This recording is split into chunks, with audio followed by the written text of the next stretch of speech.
قبر تک جو ہے نا ان کا یہ دکھ کبھی ضائع نہیں ہو، کبھی ان کو یہ دکھ جو ہے نا ان سے کبھی ختم نہیں ہوا ہوگا، کیسے انہوں نے جو ہے نا اس منظر کو اپنی آنکھوں سے دیکھا ہوگا۔ لیکن ابو جہل تو مارا گیا،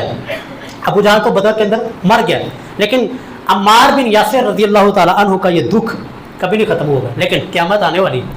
تو اللہ اس بات کے اوپر قادر ہے کہ حضرت عمار بن یاسر کے سامنے جس طرح ان کے والدین کو شہید کیا گیا، اللہ تعالیٰ اسی طرح ابو جہل کو بھی کرے، کیونکہ اسی نے تو سارا کچھ کیا تھا۔ تو یہ تکلیفیں اور یہ آزمائشیں رسول اللہ صلی اللہ علیہ وسلم کے اوپر، آپ کے جانثار اصحاب کے اوپر جی آئیں۔ ہمارے لیے یہاں سے یہ سبق ملتا ہے جی۔ اور اس کے بعد اس سے بڑی بات، سارے کے سارے مسلمانوں کو شیب ابی طالب، یہاں پر میں لکھ لیتا ہوں، حضرت بلال رضی اللہ تعالیٰ عنہ، حضرت عمار بن یاسر رضی اللہ تعالیٰ عنہ اور شیب ابی طالب، یہ ایک گھاٹی تھی، دو پہاڑوں کے درمیان تھوڑی سی جگہ تھی۔ تمام مکے والے جی ان کے ساتھ بائیکاٹ کر دیتے ہیں رسول اللہ اور آپ کے جانثار، اور آپ کو مجبوراً جو ہے نا ابو طالب کی گھاٹی کے اندر وہاں پر پناہ لینی۔ 3 سال تک سر، 1-2 دن نہیں، 3 سال تک ہماری کیا ہے جی، اگر ہم یہاں پر درس کے لیے آئے ہیں، میں اس لیے بات کر رہا ہوں کہ نا لوگوں کے دکھوں کو نا اپنا دکھ سمجھنے کی کوشش کیا کریں، یار کتنا بڑا دکھ انہوں نے جھیلا ہے۔ اب یہاں پر شیب 3 سال تک کوئی کھانے پینے کی کوئی چیز نہیں ہے، انہوں نے 3 سال تک جو ہے نا اس تکلیف کے اندر گزارے ہیں۔ ہم یہاں پر آئے نا درس کے لیے،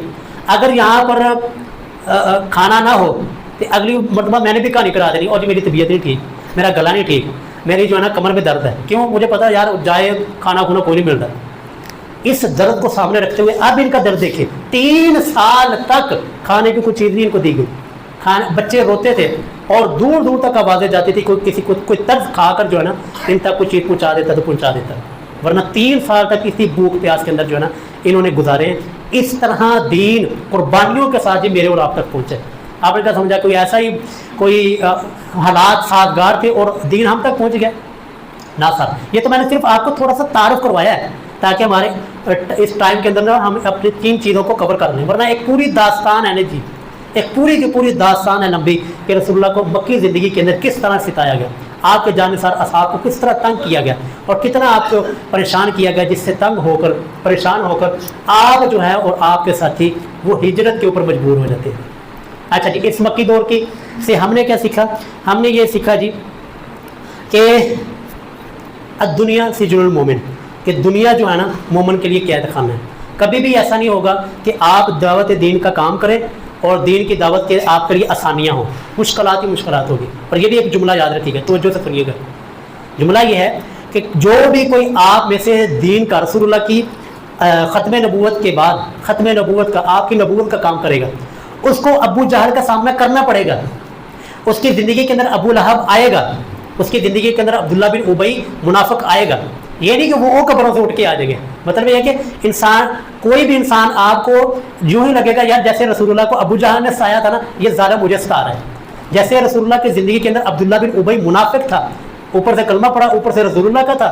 اور اندر سے رسول اللہ کا دشمن تھا، یار یہ میرے ساتھ ایسے کر رہا ہے، اوپر سے میرا ہے لیکن درمیان سے جو ہے نا میرا مخالف، میرا دشمن ہے۔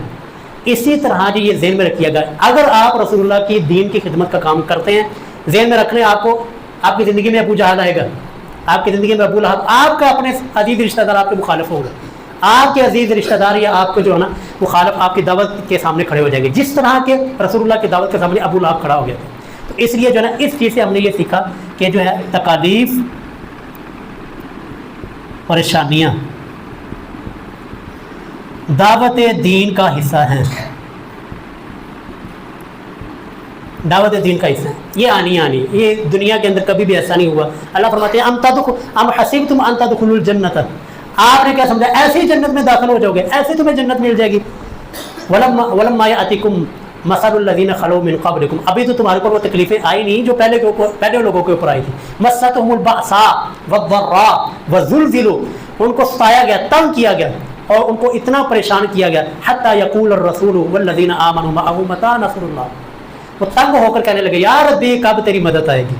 کب ہمارے حالات درست ہوں گے۔ اتنا ان کو ستایا گیا، تنگ کیا گیا، پھر جا کر جو ہے نا ان کے حالات درست ہوئے، پھر جا کر ان کو جنتوں کے سرٹیفکیٹ ملے، ان کو رضی اللہ عنہم کہا گیا۔ یہ ہے جی مکی دور جو ہم نے مختصر سا میں نے آپ کے سامنے رکھا ہے۔ اس کے بعد جی جب پریشانیاں بڑھ گئیں تو رسول اللہ نے یہ اعلان فرما دیا جی اب جو کوئی ہجرت کرنا چاہے، مکہ کو چھوڑنا چاہے تو وہ چھوڑ سکتا ہے، لیکن یہ نبوت کے 5ویں سال جا کے ہوا تھا۔